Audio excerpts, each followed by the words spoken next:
এখন ঘৰত এটা জেঠীয়ে বহুদিন ধৰি বাস কৰিছিলে আৰু জেঠীটোৱে সেই মানুহঘৰৰ বেৰত পৰা পোক পতংগ মাখিয়েদি খাই জীৱন নিৰ্বাহ কৰিছিলে।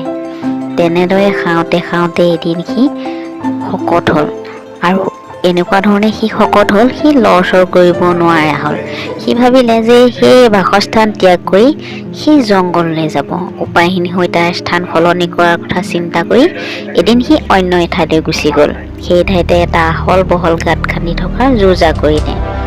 যি ঠাইত নতুনকৈ গাঁত খান্দিলে তাৰ ওচৰতে কেইবাজোপাও কাঁইটীয়া গছ আৰু আমলৰি পৰুৱাৰ লগতে অন্যান্য পৰুৱাই বসবাস কৰিছিলে। গছজোপা ভালকৈ চালে ওপৰৰ পৰা তললৈ ভালকৈ লক্ষ্য কৰি দেখিলে যে গোটেই গছজোপা কাঁইটেৰে ভৰি আছে আৰু পৰুৱা অহা যোৱা কৰি আছে।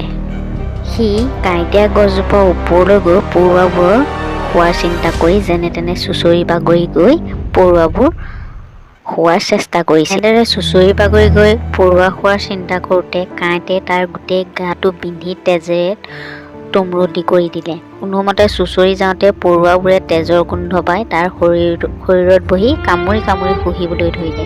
সি যিমান পাৰে পৰুৱা দমন কৰিলে যদিও জাকে জাকে অহা পৰুৱাবোৰ কামোৰাত বেচেৰা সেই ঠাইতে মৃত্যুবৰণ কৰিলে। বুজিলোঁ যে অকলে বহুতৰ সৈতে বিৰোধিতা কৰা অনুচিত। লগতে নাজানি নুবুজি কিছুমান কাম কৰিব গ'লে কেতিয়াবা মানুহ বিপদত পৰে।